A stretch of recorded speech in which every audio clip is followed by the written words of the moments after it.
নমস্কার বন্ধুরা।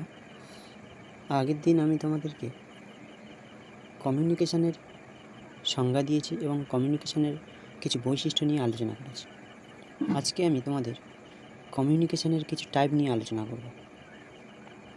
তো কমিউনিকেশন অনেক ধরনের হতে পারে, তার মধ্যে আমি কিছু ইম্পর্টেন্ট টাইপ নিয়ে তোমাদের সাথে আলোচনা করব। Verbal communication, non verbal communication, upward communication, downward communication, horizontal communication, diagonal communication, intrapersonal communication, interpersonal communication, synchronous communication, asynchronous communication। এই কটি কমিউনিকেশন নিয়ে আজকে আমি তোমাদের আলোচনা করব। তোমরা মন দিয়ে শোনো, বুঝতে পারবে।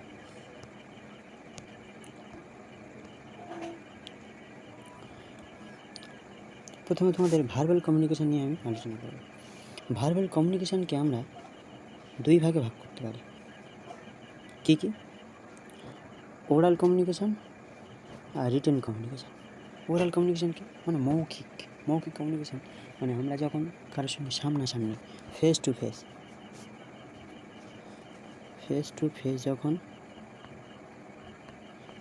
যখন আমরা কথা বলি তখন সেটি ওরাল কমিউনিকেশন হয়ে যায়।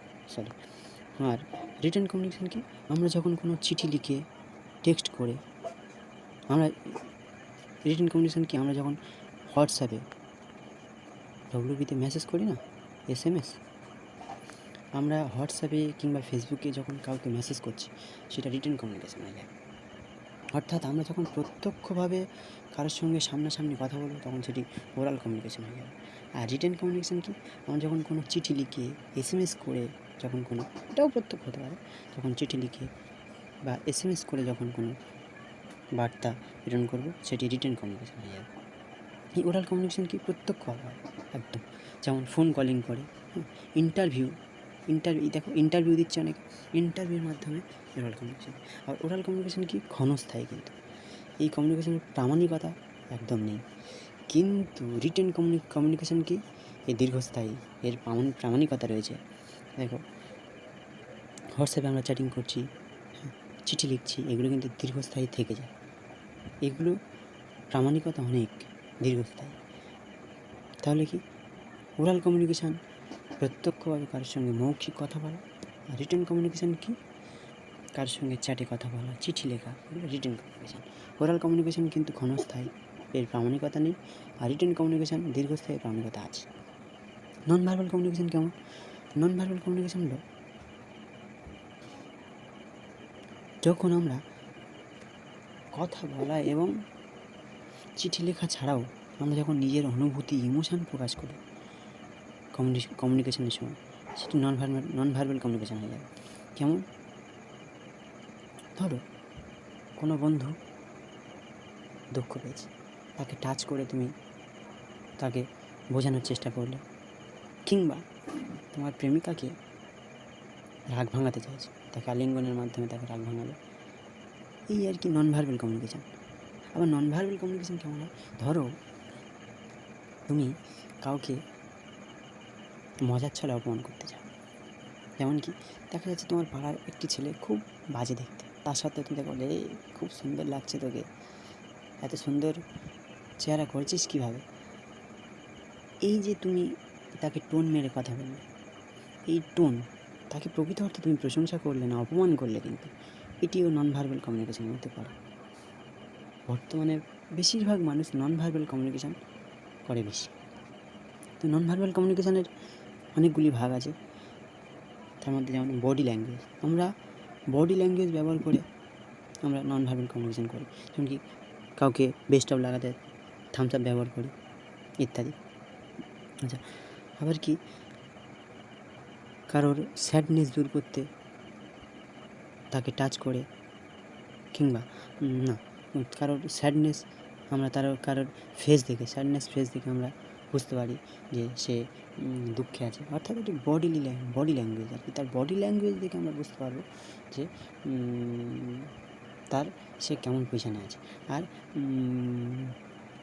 ডিস্ট্যান্স মেনটেন করতে হয়। নন ভার্বাল কোনো ডিস্ট্যান্স কেমন কি? আমরা যদি টিচারের সঙ্গে কথা বলি, তখন কি আমাদের ডিস্টেন্স মেনটেন করতে হয়। আমাদের বন্ধুদের সঙ্গে যেমন ক্লোজ হয়ে কথা বলতে পারি, টিচারের সঙ্গে তেমন ক্লোজ হয়ে কথা বলতে পারি না। এটি নন ভার্বাল কমিউনিকেশন মধ্যে হচ্ছে। আবার কী বলছে, ভয়েস, টোন মেরে কথা বলা। প্রকৃত অর্থে কেমন, যেমন আমরা কোনো এক ব্যক্তিকে বলছি, সে কিন্তু খুব মিথ্যা কথা বলে, তাকে বলছি তুই বিশাল সত্যবাদী যুধিষ্ঠির হয়েছিস, অর্থাৎ কি তাকে প্রশংসা করলাম না, তাকে অপমান করা হলো। এইভাবে টোন মেরে কথা বলা, অর্থাৎ যে কথা দুরকম মিনিং হতে পারে তেমন ধরনের কথা বলা হলো voice, non verbal communication. Touch, বন্ধু খুব দুঃখিত, তাকে টাচ করে সান্ত্বনা দেওয়া। কিংবা আগে বলেছি, কোনো প্রেমিকা তোমার থেকে রাগান্বিত হয়ে আছে, তার রাগ ভাঙার জন্য তাকে আলিঙ্গন করা ইত্যাদি। দেখতে পাচ্ছ, প্রেমিকা দুঃখ পেয়েছে, তাই তাকে তুমি রাগ ভাঙানোর চেষ্টা করছো। বন্ধু দুঃখিত, তাকে তুমি টাচ করে তার দুঃখ নিবারণের চেষ্টা করছো। আর আপওয়ার্ড কমিউনিকেশন কি? আপওয়ার্ড কমিউনিকেশন হলো যখন কোনো নিচু শ্রেণীর ব্যক্তি উঁচু শ্রেণীর ব্যক্তির সঙ্গে কমিউনিকেশন করতে চায়। কেমন? নিচু শ্রেণীর ব্যক্তির সঙ্গে কমিউনিকেশন করতে বলতে কী বোঝায়? ধরো আমার জিও সিমে নেটওয়ার্কের প্রবলেম হলো আমার এরিয়াতে, আমি কী করবো? প্রথমে জিও কেয়ারে কল করবো। জিও কেয়ারে কল করে আমি আমার নিজের প্রবলেম তাদেরকে বলবো। এই জিও কেয়ার থেকে আমার এই প্রবলেমটা নিয়ে সিওতে পাঠাবে, তারপর সিও নিয়ে আম্বানির কাছে বলবে, তারপর ধীরে ধীরে একটি বড় প্রসেস হবে। এই যে নিচের থেকে উপরের দিকে ওঠা যে কমিউনিকেশন, এটা আপওয়ার্ড কমিউনিকেশন বলছি। আর ডাউনওয়ার্ড কমিউনিকেশন কি? এই দেখো, নিচের থেকে উপরের দিকে উঠছে কমিউনিকেশান। এতগুলো সব ব্যক্তি প্রথমে কী হলো, জিওর কাস্টমার সব, এরা জিওর কেয়ারে কল করলো, জিওর কেয়ার অনেক আছে সেখানে কল করলো, জিওর কেয়ার সিওর কাছে গেল, সিও গিয়ে আম্বানির কাছে বললো। এইভাবে প্রসেস হয়ে চলবে আপওয়ার্ড কমিউনিকেশান। আর ডাউনওয়ার্ড কমিউনিকেশান কি? ডাউনওয়ার্ড কমিউনিকেশান হলো যখন কোনো একটি তথ্য দিতে চায়, বা যেমন এই যে জিওর হঠাৎ করে রিচার্জের দাম বাড়বে, এটা তো আর হঠাৎ করে আমরা জানতে পারিনি। প্রথমে আম্বানি কী করবে, উপর থেকে প্রথমে আম্বানি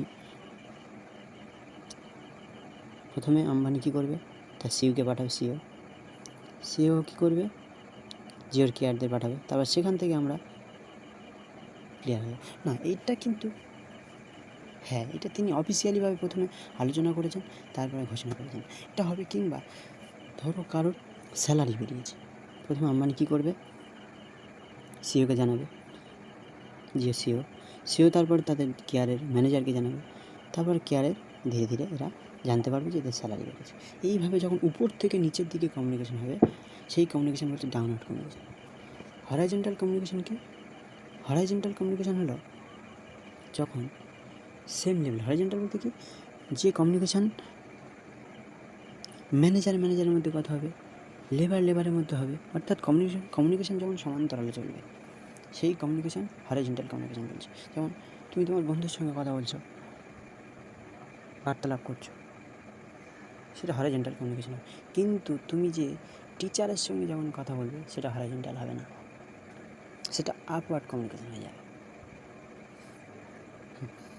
তাহলে আমি যখন আমার বন্ধুর সঙ্গে কথা বলবো, বা তুমি যখন তোমার বন্ধুর সঙ্গে কথা বলবে, তখন সেটা হরাইজন্টাল কমিউনিকেশান হবে। আর ডায়াগোনাল কমিউনিকেশান কি? যখন একটি লেবার কোনো প্রবলেম হলে তার নিজের টিম লিডারের সাথে কথা না বলে অন্য টিম লিডারের সাথে কথা বলে, সেটা কি বুঝলে? এই এতগুলো লেবার, এই টিমের এই টিম লিডার তার আন্ডার এতগুলো লেবার আছে, দেখা যাচ্ছে এই লেবারটার প্রবলেম হচ্ছে, কোনো একটা কাজের বিষয়ে একটা প্রবলেম হচ্ছে, তাহলে এর জানানো দরকার এই প্রবলেমটি তার টিম লিডারকে। কিন্তু তাই না করে যদি এই টিম লিডারকে জানিয়ে দেয়, একটা টিম লিডার, তখন এই টিম লিডারের কাছে যাবে, তখন সেই কমিউনিকেশান হয়ে যাবে ডায়াগোনাল কমিউনিকেশান। Thank you. এই পর্যন্ত আজকের ক্লাস রইল।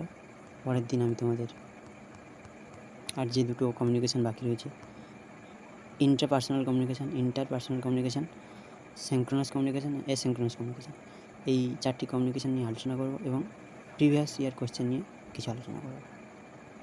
পাশে থেকে সাবস্ক্রাইব করো। ধন্যবাদ।